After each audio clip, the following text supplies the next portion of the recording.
2019 оны 9-р сарын 22-ны өглөөний 11 цаг Хонконгийн Виктория Бомтын зүүн ирэг дээр тайван загасчилж байсан нэгэн хүн Санкун дүүргийн чөтгөрийн оргил хэмээх уулнаас 100 метрийн зайд усан дээр хөвж буй нүцгэн цогц олсон байна.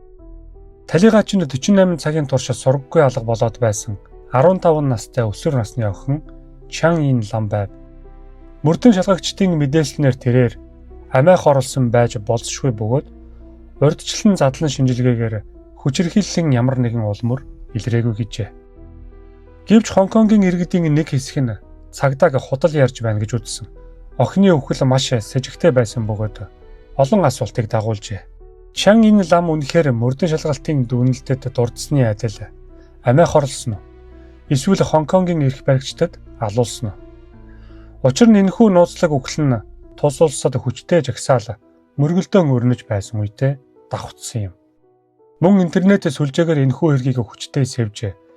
Ялангуяа хяналтын камерын бичлэгтэй холбоотой янз бүрийн таамаг дэвшүүлж эхэлсэн.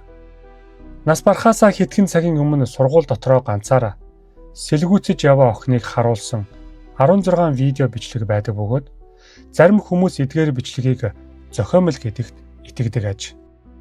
Сайн байцгаана уу сонсогчдоо? Today's Crime суугтаа тавтай морил. Энэхүү охины алга болсон тэр дундаа харамсалтайгаар цогцсыг нь олсон өдрийг ярихаас өмнө тухайн үеийн Хонконгийн нийгмийн байдлыг ойлгох нь маш чухал байна.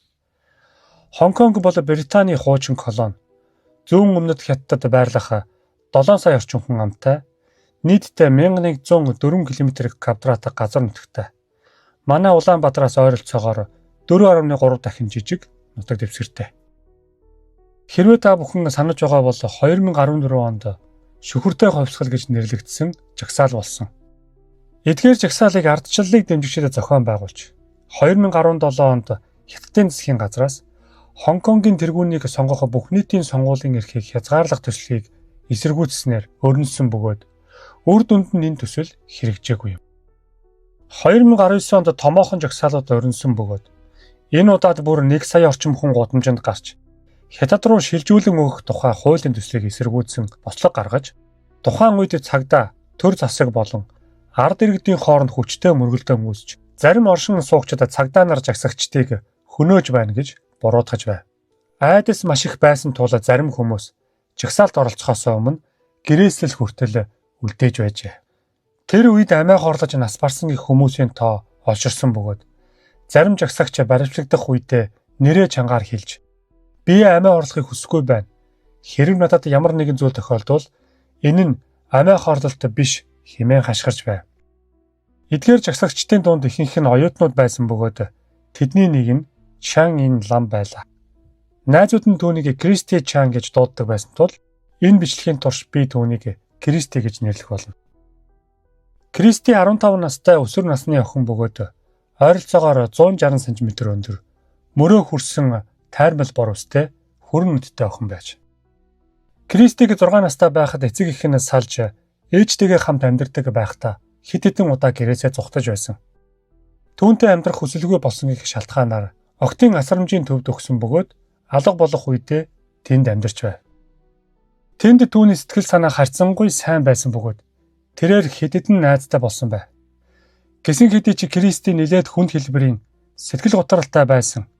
Үе үе тэр нь сэтэрч муудах үе байснаас болж Хонконг дахь Покой хоспитал мөн хэд хэдэн эмнэлгүүдэд олон удаа хандсан байдаг. Алга болохоос хэдхэн хоногийн өмнө Кристи VTC буюу Хонконг дахь мэргэжлийн сургалт техникийн боловсролыг зохицуулах байгууллагад харьяалагддаг Youth College-д суралцж эхэлсэн байдаг. Тэр нэлээд спортлог охин байсан. Усан цэлэлтээр хичээллэж сургуулиудын хоорондын тэмцээнд шагнал хүртэл авч байжээ. Мөн тогтмол шомболтын бэлтгэл хийдэг. Хэдэн жилийн өмнө шомболтын багийн гишүүн байсан тул усанд маш сайн өөртөө ихтэй байсан харагддаг. 2019 оны 6 дугаар сард анхны жагсаалууд эхлэхэд Кристи болон түүний найзууд оролцож гудамжинд гарan хуулийн төслийг эсэргүүцсэн байр суурь илэрхийлсэн. Найз нөхөд гэр бүлийнхнийх нь ярьснаар тэд тайван байдлаар оролцож байсан бөгөөд жагсаалын хамгийн урд игнэнд буюу хүчирхийлэлд оролцдог хүмүүсийн дунд байгаагүй. Кристи зүгээр л ухуулах хуудас тарааж байсан аж. Гэхдээ яг энэ үеэс эхлэн Кристигийн найзуудынх нь хэлснээр түүний хандлага зам байдал огцсон өөрчлөгдөж илүү тайван бус, сэтгэл нь түгшсэн байдалтай болж эхэлсэн гэж ярьдаг. Тэр өөрийг нь хэн нэгэн дагаж байна гэж мэдэрч хэдхэн 7 хоногийн өмнө канабис худалдаалсан хэрэгээр баривчлагдсан найз залуудаа санаан зовж байв. Мөн тэр анх удаа сэтгцийн эмчтэй толгойдоо хоосон дуу хоолой сонсох болсон тухайгаа хэлсэн. Үүнийг нь ээж нь ч мөн адил баталдаг. Эдгээр бүх нөхцөл байдал нь цаашид олон асуултыг бий болгож алга болохоос өмнө болсон 2 ноцтой үйл явдлыг заавал дурдах хэрэгтэй. Эхнийх нь 2019 оны 8 дугаар сарын эхээр өөрөөр хэлбэл нас барахаас нь ойролцоогоор 1 сар хагасын өмнө гар утсаар бичсэн нэгэн бичлэгт Кристи галт тэрэгний буудал дээр шалан дээр сууж сэтгэлээр унсан мэт харагддаг. Гэрчүүдийн хэлснээр тэр найз залуугаасаа болж ийм байдалд орсон гин. Тэр уйлж хашгирч өөрийгөө барьж дийлэхгүй байгаа нь харагдах бөгөөд энэ бүхэн нь өнгөрч буй хүмүүсийн гайхширсан, эргэлтсэн харцан дор өрнөж байв.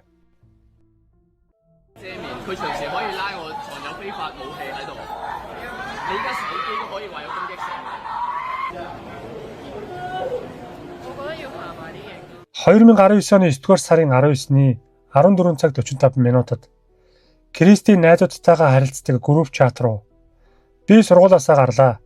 Асрамжийн газар руугаа явж байна" гэж мессеж илгээсэн нь түүний хамгийн сүүлчийн мессеж байв. Үүнээс хойш тэр алга болсон юм. 9-р сарын 21-нд гэр бүлийнх нь түүнийг сургаггүй алга болсон гэж цагдаад мэдэгдэж, Кристигийн гар утас болон өөрийнх нь хувийн эд зүйлс мөн хичээлийн дэвтрүүдийг метроны буудлаас олсон ч өөрийнх нь бол мөр огт байсангүй.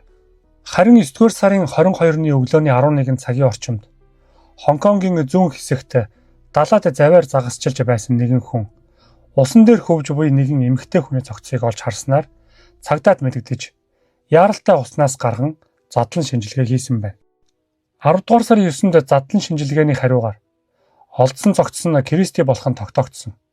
Мөн түүний биеинд хүчирхийллийн ямар нэгэн уул мөр илрээгүй бөгөөд мөрлөгчдөд далайд живж амиа хорлсон гэж дүгнсэн байна. Гэвч олон нийт түүнтэй сурч байсан сурагчид болон найзууд нь цагдаа нарыг худал ярьж байна гэж үзсэн. 15 настай усанд маш сайн сэлдэг, бүр шумбалтаар хичээлдэг байсан охин яаж гадны нөлөөгүй тэр дундаа далайд амиа хорлсон байж болох вэ? Мөн амиа хорлохоос өмнө хувцас тайлсан байх магадлалтайч хувцсыг нь мөн олж чадаагүй юм. Зарим хүмүүс тэр жагсаалд оролцож засгийн газрыг шүүмжилсэн учраас амиа алдсан байх гэж үздэг. 10 дугаар сарын 11-нд цогцыг хэн болохыг олон нийтэд зарласан ч 10 дугаар сарын 10-нд буюу өмнөх өдөр нь задлан шинжилгээ хийсний дараахан түүний цогцыг чандралсан байжээ. Цагдаагийн байгууллага үүнд нь бид мөрдөн шалгах ажиллагаа эхлүүлж олон талаас нь шалгасан. Гэр бүлийг мэдээллээр байнга хангаж байсан. Мөрдөн шалгалт үргэлжилж байна. Одоогоор сэжигтэй нөхцөл байдал илрээгүй гэж мэдэгдсэн. Кристигийн цогцыг ийм хурдан чандралсан явдал нь засгийн газар ямар нэгэн зүйлийг нууж байна гэх сэжгийг төрүүлжээ. Задлан шинжилгээний тайландаа танилцсаж дүгнэлтийг уншсан нэгэн хөндлөнгийн эмч живж нас барсан хүний ам хамраас хөөс гарах, уушиг болон ходоодонд хэмжээний ус байх зэрэг энгийн шинж тэмдэг илэрдэг. Харин Кристигийн цогцсонд эдгээр шинж тэмдэг маш бага байгааг анзаарчээ. Энэ нь тэр усанд живж биш, харин түүнийг алаад дараа нь усанд живж амиа хорлсон болгож харуулсан. Нэг үгээр аллах байсан гэх таамгийг төрүүлсэн. Түүний найз нөхөд ойр дотны хүмүүсийн хэлснээр Кристид амиа хорлох бодол байгаагүй. Сүүлийн үед бага зэрэг сэтгэл түгшсэн байдал ажиглагдсан ч тэр ирээдүгөө сайхнаар харж төлөвлөж байсан. Тэр байтугай өдрийн тэмдэглэл хөтөлж түүнийг 3 жилийн дараах миний байхыг хүссэн охин гэж нэрлсэн байжээ. Ирээдүгөө 3 жилийн дараа хүртэл төсөөлж зориг тавьсан өсвөр насны охин яаж амиа хорлно гэж. 2019 оны 10 дугаар сарын 15-нд Кристигийн сурч байсан сургуулийн оюутнууд сургуулийн булан бүр камертай маш хатуу хяналттай гэдгийг мэдэж байсан учраас түүнд яг юу тохиолдсныг мэдхээр хяналтын камерын бүх бичлэгийг үзхийг сургуулиас шаардсан. Харин сургуулийн зүгээс хэсэгчлэн тасалсан богино видеонуудыг дэлгэсэн нь оюутнуудын уур бухимдлыг хүргэж, сургуулийн эд хөрөнгийг эвдэн сүйтгэж, улмаар бүх хичээлийг түр хугацаагаар зогсооход хүргэжээ. Тэдний зорилго бол бүх бичлэгийг бүрэн ихээр нь үзэх явдал байв. Ингээд хэд хоногийн дараа сургууль буулт хийж бүх бичлэгийг ил болгосон. Ингэснээр нийт 16 видео бүхий бараг 1 цаг 30 минут орчим үргэлжлэх бичлэг олон нийтэд ил болсон юм. Гэвч эдгээр бичлэгийг маш их маргаан дагуулсан. Тухайн бичлэгт Кристи 90 орчим минутын турш сургуулийн коридороор ганцаараа төөрөлдсөн, зориггүй мэт хэсүүчилж яваа харагддаг. Тэр бараг сургуулийн кампусын ихэнх хэсгүүдээр явж өнгөрдөг. Тухайн бичлэг оройн 17 цаг 30 минутын орчмоос эхэлдэг бөгөөд үүнээс өмнө бичлэгт тэр огт байгаагүй. Гэхдээ Кристигийн найзуудынх нь хэлснээр тэр өдрийн 14-өөс 14 цаг 30 минутын орчимд сургуулиас гарсан байх ёстой гэв. Тэр хар майк хар цагаан судалтай өмд намхан ултай гутал өмссөн байж. Тэр огтхон ч стрессдсэн харагдаагүй. Харин эсэргээр төөрөлдөж баг зэрэг бодилсон мэт санагдана. Хамгийн хачирхалтай нь тэр нэг ч удаа гар утсаа гаргаж хараагүй. Мөн хэн нэгэнтэй утсаар ярьж харилцаж байгаа нь огт харагддаггүй. Харин яг тэр цаг мөчөд түүнд нэлээд олон мессеж ирж байсан гэдгийг найзууд нь батал. Бичлэг дээр ердөө л нааш цааш алхаж буй охин харагдана. Нэг хэсэгт нь лифтэнд орж ямар нэг зүйл уншиж байгаа мэт зогсно. Заримдаа лифтний товчийг дараад дотог шорлогоор зогсдог. Ийм үйлдэлийг тэр 3 удаа давтсан байна. Тэр байтугай шалтгаангүйгээр жижүүрийн тэргийг төрж байгаа нь ч бичлэгт үлджээ. Эдгээр дүрсүүд олон хүнд эргэлзээ төрүүлж асуудлыг улам ихсгсэн юм.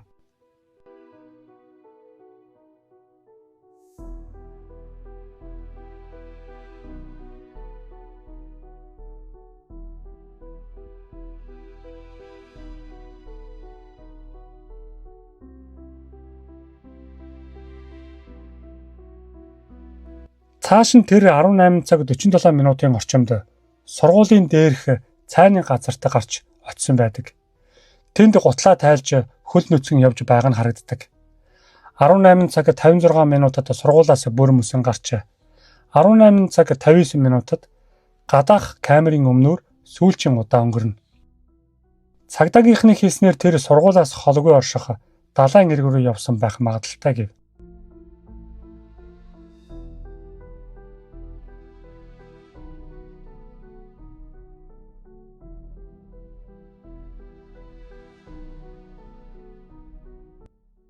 Зарим хүмүүсийн хувьд 90 минут сургуулийн коридороор тэнэж яваа охин бол Кристи биш. Харин засгийн газраас хөсөлсөн жүжигчин байх гэж үздэг. Тэд тухайн өдрийн Кристигийн с ิจ гтэй зан авирыг харуулахын тулд тавилттай жүжиг зохиосон гэж таамагладаг.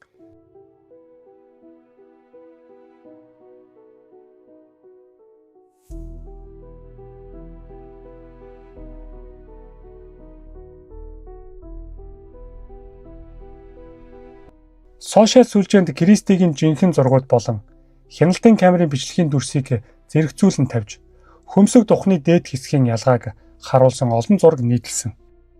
Гэсэн хэдий ч мөрдөн шалгалтын явц Кристигийн гэр бүлийнхэн асрамжийн төвийн ажилтнууд найз нөхд нь бичлэг дээрх охиныг Кристи мөн гэж таньсан нь цуурхлыг тодорхой хэмжээнд намжаасан юм.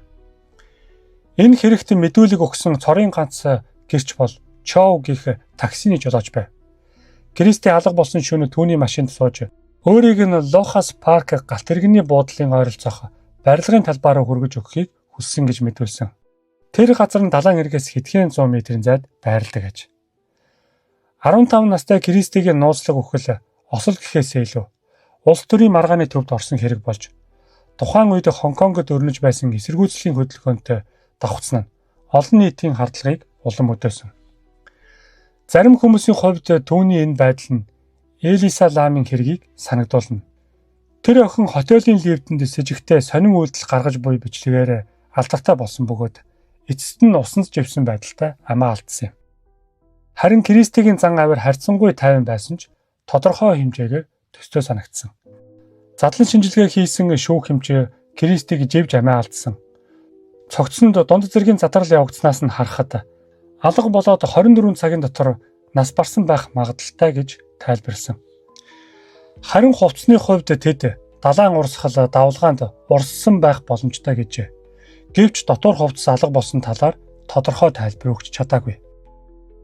12 хоногийн дараа тангарахтны шүүхээс сэжигтэй өвхөл гэсэн эцсийн дүгнэлт гаргаж амиа хорлолтч биш, аллагч биш гэж дүгнсэн юм. Хяналтын камерын бичлэг дээр хохин бол Кристийн мөн болохыг баталсан байна. Өнөөдөр ч түүнийг зарим хүмүүс Хонконгийн шудраг ёсны золиос хэмээн дурссаар байна. За энд хүрээд энэ удаагийн дугаар өндөрлөж байна. Үргэлж дэмждэг та бүхэндээ баярлалаа. Удахгүй дахин өөр нэг босон явдлаар уулзъя. Түр баяртай.